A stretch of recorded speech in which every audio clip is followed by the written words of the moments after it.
Ko Aditya, thank you udah mau luangin waktunya. Bahkan di episode pertama ini kita belum ada follower sama sekali. Instagram juga baru bikin. Bersedia meluangkan waktu Sabtu paginya untuk podcast kita lah pada hari ini ya kan. Sama-sama.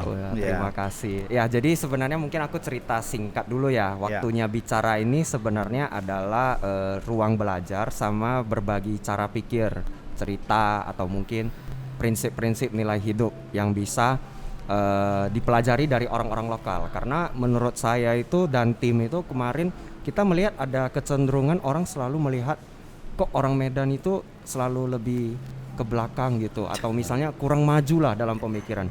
Padahal menurut saya nggak seperti itu. Banyak orang-orang yang sebenarnya punya kemampuan dan cara pikir yang global lah istilahnya.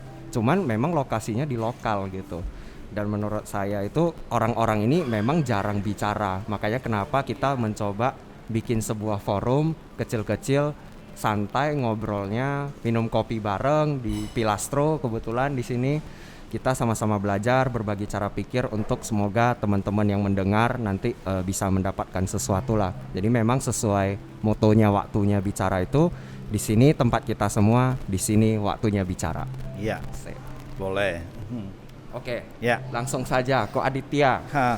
Biar teman-teman pendengar juga bisa kenal nih sama Ko Aditya, profesi sama bidang pekerjaan. Boleh dong dikenalin dulu nih supaya bisa lebih mengenal lah Ko Aditya.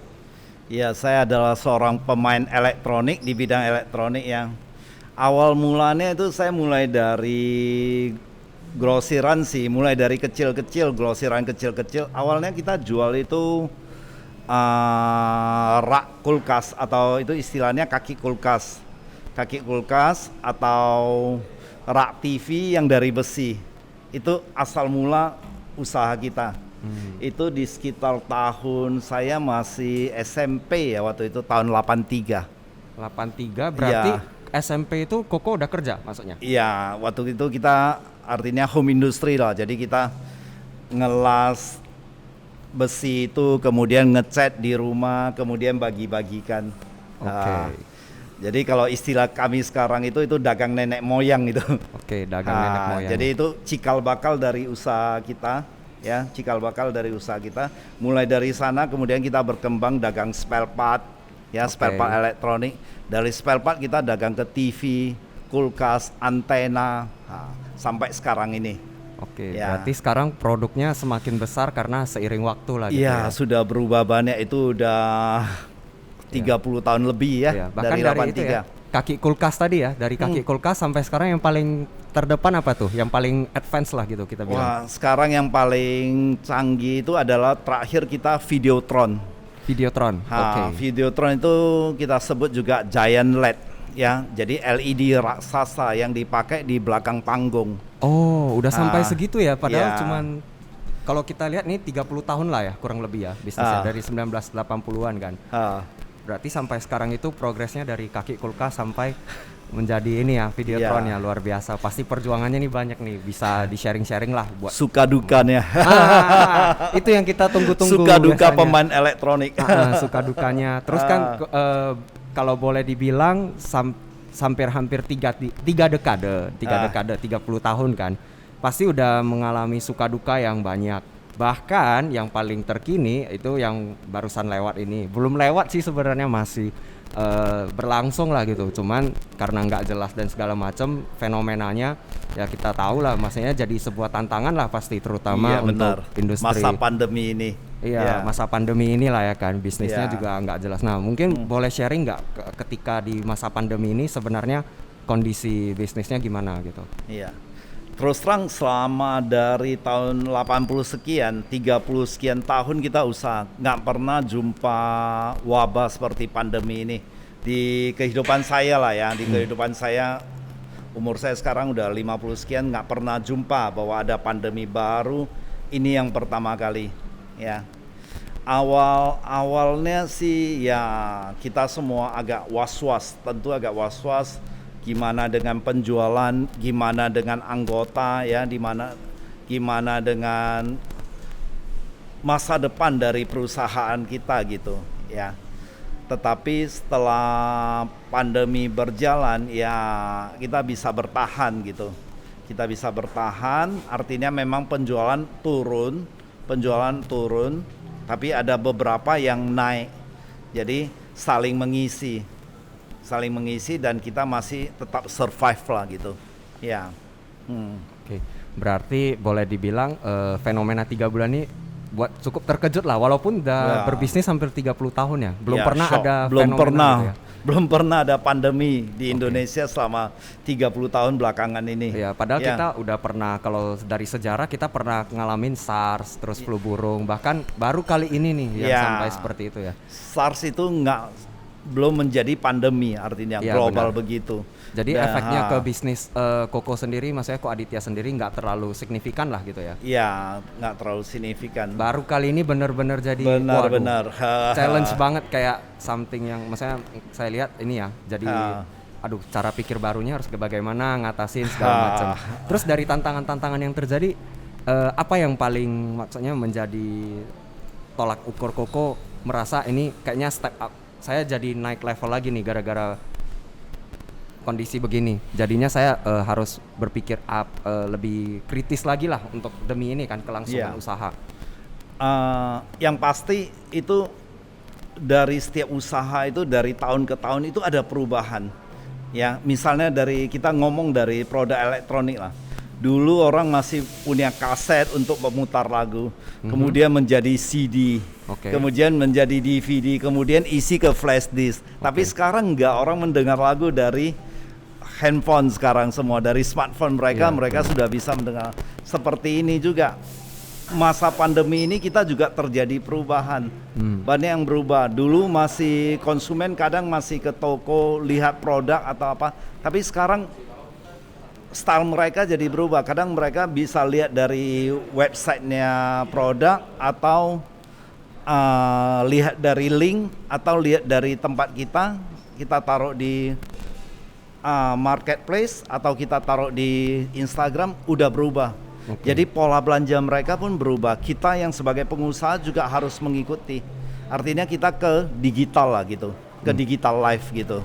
Menarik nih. Karena Ko Aditya sampai menyinggung soal digital, bisnis digital, saya sih menangkapnya berarti bisnis yang Ko Aditya jalanin sekarang ini udah masuk ke digital.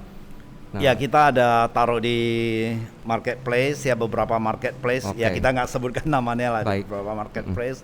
Kemudian kita juga taruh ada melalui Instagram, ada melalui Facebook. Berarti awareness-nya itu udah sampai ke level ini marketplace. Karena kan beberapa nih masih belum nih, apalagi mohon maaf ya kalau misalnya usahanya udah sampai 30 tahun itu biasa orang jarang kan yang mau ini kan ke digital gitu. Sebenarnya udah lama belum di digital ini?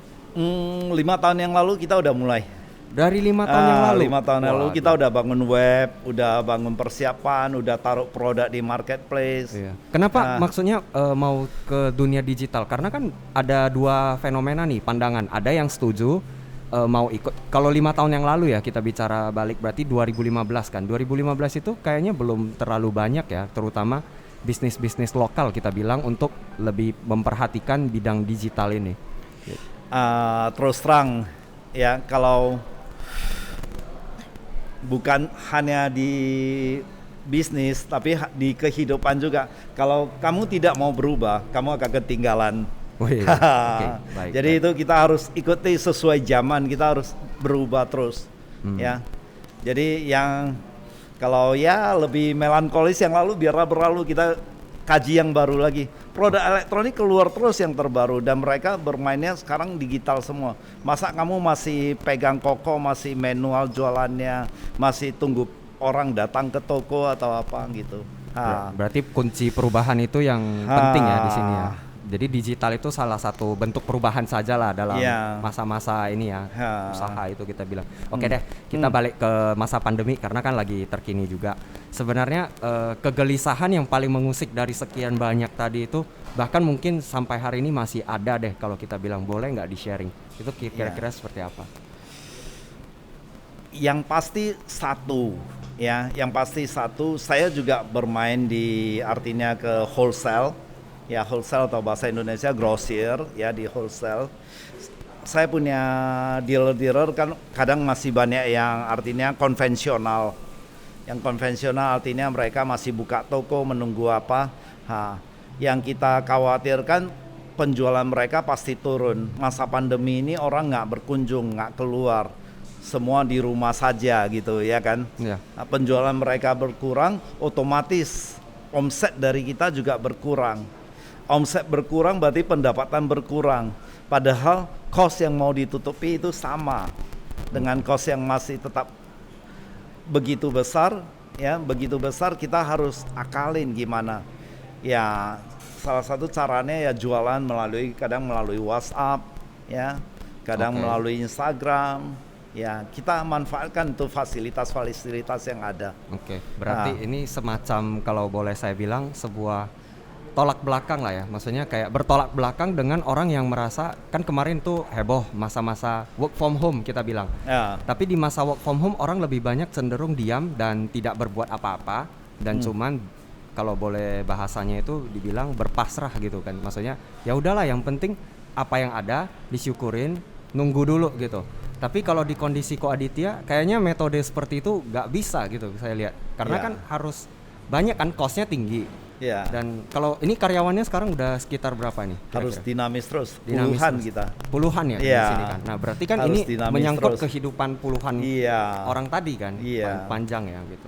Memang ini tidak serta-merta menjadi sebuah parameter bahwa semua orang itu mengalami kondisi yang sama ya. Kalau saya belajarnya gitu sih tadi. Dan sebagian besar juga yang work from home juga nggak diam di rumah, mereka juga mengalami kebosanan. Ada ibu-ibu udah mulai belajar memasak kue, belajar memasak masakan lokal, ya kan. Jadi masak dari dapur rumah itu sih, juga benar. satu pasar yang bagus. Jadi mereka juga butuh mixer, ya mereka juga butuh misalnya mesin blender atau apa gitu, kulkas untuk penyimpan bahan belanjaan mereka. Jadi gitu. peralatan elektronik gitu juga ternyata kebutuhannya ada gitu. Bapak-bapak juga udah mulai misalnya menikmati berita atau menikmati tontonan dengan TV yang lebih besar. Berarti tetap ada juga ini marketnya walaupun pandemi, cuman pergeserannya di produk gitu. Mungkin dulu orang mintanya yang lain gitu kan. Tapi sekarang jadi yang seperti itu. Kalau di bisnis itu boleh dibilang tergantung dari kita itu gimana ya mencari kesempatan dalam keadaan misalnya sulit ini atau apa, kesempatan itu tetap ada.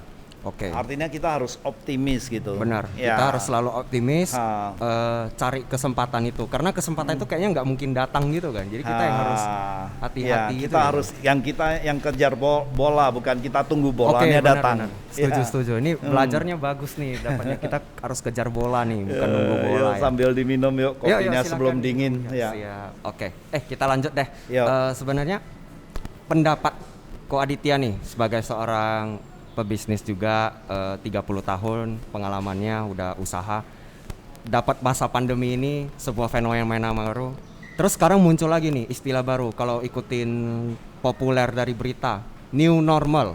Nah, pendapat Ko Aditya gimana soal new normal?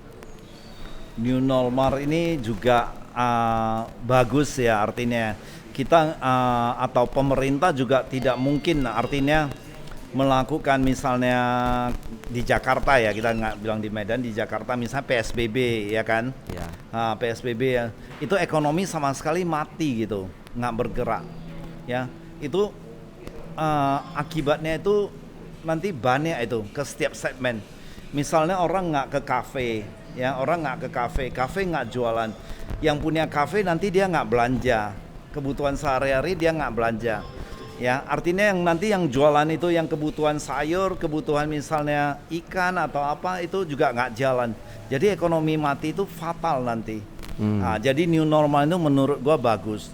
Sekarang new normal ya terus terang ya omset kita juga udah mulai hampir normal kembali. Artinya ada kenaikan gitu. Kenaikan dari waktu masa-masa pandemi. Ya, kalau dihitung-hitung sampai rekaman hari ini tanggal 20 ya 20 hari lah, tapi ternyata tren Ya, kenaikan itu sudah mulai terlihat ya. ya. Ya. Ada orang udah mulai isi rumah kembali, ada yang udah mulai isi apartemennya kembali gitu. Ya, jadi kebutuhannya Ya. kebutuhan secara bisnis itu udah mulai normal gitu. Ada proyek yang sebelumnya nggak jalan sekarang udah mulai jalan kembali gitu. Iya. Berarti memang aktivitas ekonomi ini penting ya. Jadi Iya. di samping memang sih kita mengerti juga di sisi medis dan kesehatan datanya kan terus naik tuh di Indonesia kan, beda Iya. sama negara lain. Tapi di sisi lain juga faktor ekonomi ini juga harus jadi pertimbangan yang patut dilihat gitu sebagai sebuah hal yang besar gitu kan. Jadi jangan cuma dari satu sisi lah gitu kalau saya nangkapnya kan. Oke. Nah, jadi kalau menurut insting nih, kita bicara lebih santai nih soal insting, soal pendapat pribadi, lebih subjektif kita bilang. Ko Aditya melihat kondisi seperti hari ini deh kita bilang ya kan, untuk sampai benar-benar jadi normal seperti dulu mungkin, yang pokoknya selesai deh pandemi ini, kita bilang kita kan berharap semua selesai nih. Kira-kira idealnya itu seperti apa kalau di pikiran Ko Aditya? Mungkin nanti ya. Iya. Kalau sesudah ditemukan vaksin lah ya, ini di luar kita lah ya. Siap. Ini masalah kedokteran. Benar. Sesudah ditemukan vaksin dan keadaan berubah normal kembali, itu semua sudah berubah. Tidak seperti yang kita dulu di 2019 yang lalu lagi. Kita ini sudah berubah. Artinya post Covid ini nanti kita cara belanja, lifestyle kita semua udah berubah. Mungkin Wesley juga waktu keluar tetap udah pakai masker gitu. Iya benar. Ini aja kita rekamannya hari ini pakai masker. Kalau mungkin tadi nggak ada COVID kan nggak pakai masker kan. Iya. Dan orang belanja, tren elektroniknya nanti juga mungkin udah berubah. Oke, benar sih. Kalau tadi kan ceritanya bahkan masa pandemi kemarin jadi berubah. Ada yang belinya lebih di rumah lah, kebutuhan TV kan lebih besar. Ya, jadi memang nanti pengalaman post Covid benar-benar. juga ada perubahan lagi. Artinya itu hidup selalu berubah deh. Ya, berarti hampir boleh dibilang pertanyaan tadi ya tidak kembali ke normal seperti yang dulu gitu, 2019. Malah ada sebuah tren baru gitu ya kita bilang. Mudah-mudahan berubah lebih maju lagi Iya, kita. berubahnya tapi lebih maju. Iya, benar-benar. Kita Karena kan yakin lah itu ya. manusia itu dari tahun ke tahun tuh, dari dulu sampai sekarang itu perubahannya itu perubahan yang baik gitu. Benar, Ya, setuju. ada Walaupun perubahan yang baik. pandemi itu Ada dilihat sebagai pandemi ininya atau apa, apapun, ya kalangannya kan? tetap sebuah inilah ya. Jadi kita lihat yang positif aja, optimis saja. Setuju. Saya senang nih. Ya. Oke deh. Yang penting bisnis must going on gitu. Oke. Terus Harus gimana? jalan terus. Oke. Ini intermezzo lah. Iya, benar. Sekarang kan orang lagi musim Goes. goes ya Iya, kan, benar. musim goes ya kan. Seperti sepeda itu. Sepeda itu kalau lagi jalan itu jalan terus dia. Kalau sepeda misalnya itu bannya, rodanya berhenti berputar, kaki kamu masih di pedal, kamu akan jatuh gitu. Oke. Nah, itu seperti benar. bisnis gitu. Iya, jadi bisnis itu analoginya harus di- jalan terus. Iya. Jadi kamu nggak jatuh. Benar sih. Kita harus selalu mengayuh gitu kalau seperti bahasanya. sepeda ya. gitu, Benar, goes. Jadi jalan terus. Tapi kalau kamu berhenti mengayuh, kamu kakinya masih di pedal, kamu akan jatuh. Betul. Benar sih. Iya. Oke, menarik. Terus ini lagi lebih santai lagi kita bahasanya, lebih ke keluarga deh. Karena Ya. kan kemarin kebanyakan kita jadinya lebih banyak di rumah, waktunya lebih banyak sama keluarga kan. Nah, kalau Ko Aditya sendiri kehidupan yang seperti itu bagaimana? Ada perubahan nggak sebenarnya dengan sebelum pandemi itu? Ya, artinya kalau dari segi kehidupan kita pasti beda. Artinya di rumah saja lebih banyak waktu bersama keluarga, lebih banyak menikmati masakan di rumah. Masakan Ya. di rumah. Oh, jadi ini kalau boleh tahu istri yang masak ya gitu. Iya, ya? istri yang masak. Jadi lebih menikmati masakan istri. Ya, artinya lebih healthy lah gitu ke depan ya. Oke. Artinya makan lebih tepat waktu, porsinya juga nggak banyak sebanyak mungkin atau apa ya kan. Oke. Siap. Itu yang paling berkesan atau ada lain lagi nggak, misalnya sama anak boleh juga, sama Iya. istri atau anggota keluarga lain deh gitu. Lebih banyak punya waktu untuk diri sendiri, me time-nya lebih banyak. Oh, berarti Jadi Ko Aditya ini orang yang butuh me time ya? Kalau misal me time-nya kadang kamu bisa untuk olahraga, untuk meditasi sendiri. Jadi Oke. artinya kamu lebih ke self healing kamu sendiri lah gitu. Ada positifnya lah. terlihat kamu gimana melihatnya gitu. Baik. Ya. Oke deh. Baik, untuk closing deh kita bahas. Ya. Mungkin ini biar teman-teman dapat ujungnya juga nih. Ya. Aku pengen nanya nih, 3 nilai atau 3 maksudnya 3 hal baik deh yang menurut Ko Aditya sebagai seorang pengusaha harus punya gitu. Walau dia situasi apapun deh, kita bilang normal dan tidak normal dan mungkin selesai pandemi gitu. Kalau saya pribadi ya udah selama ini nggak bosan-bosan, udah 30 tahunan bisnis di elektronik. Yang pertama, kamu harus punya semangat. Itu yang saya tekankan sama anak-anak saya juga, sama kawan-kawan saya juga. Kamu harus punya semangat, ya, semangat berusaha. Kemudian kedua, kamu harus jujur, ya, kejujuran. Ada orang yang dibilang, ada temannya atau yang mengatakan nggak mungkin kamu bisa jujur. Kamu di dagang kan kadangnya ada yang artinya kadang kamu bohong atau apa. Bisa, saya bisa buktikan bahwa dagang tanpa bohong gitu. Apa dagang harus bohong gitu ya kan? Nggak, kamu harus jujur. Ya jujur. Kamu misalnya kalau ditanya begini-begini, bila perlu saya kadang buka modal saya begini, saya cuannya begini. Kamu bisa nggak? Ya, Oke. Kamu jujur. Ini menarik ya, kalau soal jujur ini memang perdebatannya panjang ini sesi. Iya. Jadi kalau menurut saya nonsen kalau orang bilang dagang itu pasti ada bohongnya, itu nonsen ya. Harus karena agama saya melarang saya untuk artinya berdusta atau bohong gitu. Oke. Ya. Jadi itu dibawa juga ke kehidupan sehari-hari, terutama berbisnis lah kita bilang ya. Yang itu nggak boleh bohong. Artinya, misalnya produk ini gimana sampai di mana kekuatannya kamu harus kasih tahu. Ini produk ini kemampuannya sampai mana ya, kalau bisa kasih tahu gitu. Oh, maksudnya dalam hal produk kita beli boleh, misalnya barang ya, A itu produk kita knowledge lah gitu. Product knowledge kita harus kasih tahu. Iya, karena itu memang jarang orang mau mungkin berbagi terlalu detail gitu kan. Ya, kemudian kan masyarakat kita kan sering bargain lagi, tawar menawar. Oh, kalau memang udah kita nggak bisa ya kita bilang itu udah modal kita Benar. sanggup apalagi. Karena kalau orang Medan itu memang seneng ini nawarnya itu sih sebenarnya kan. Sana percaya nggak percaya, oke nggak apa-apa, kita nggak usah sakit hati atau apa. Tapi yang penting kita katakan bahwa saya udah mentok di sini gitu. Ya, jangan baperan sih kalau kata anak muda ya kan, sakit hati itu ya. Yang ketiga dulu. Kamu harus punya tekad. Tekad yang kuat. Tekad yang kuat. Berarti kalau boleh disimpulkan ada semangat, jujur dan tekad ya gitu. Tekad yang kuat. Tekad yang kuat. Mungkin mau dijelasin nggak tekad yang kuat itu seperti apa gitu, biar lebih komprehensif. Artinya misalnya saya bangun suatu Wisely baru mulai lah. Ya baru mulai ini perbincangan ini yang pertama kali. Wisely harus punya tekad. Kedepan saya minggu depan saya harus dengan siapa, ketiga harus dengan siapa. Saya harus pikir caranya gimana gitu. Siap. Waduh, saya jadi dapat ilmu tambahan juga kuat, ini. Iya, benar. Oke. Tanpa tekad yang kuat nggak bisa gitu. Ya. Baik. Oke. Thank you deh Ko Aditya udah meluangkan waktunya. Sama-sama. Sesi pagi hari ini kita juga bisa berbincang santai, minum kopi bareng. Mudah-mudahan teman-teman pendengar juga bisa belajar dan mendapat sesuatu lah ya dari bahasan kita ngopi-ngopi pagi hari ini lah. Memang ngopi santai tapi tetap mudah-mudahan bermakna. Jadi memang di sini tempat kumpul kita semua belajar, berbagi cara pikir dan segala macam. Disinilah waktunya bicara. Thank you Ko Aditya udah meluangkan waktunya pagi ini.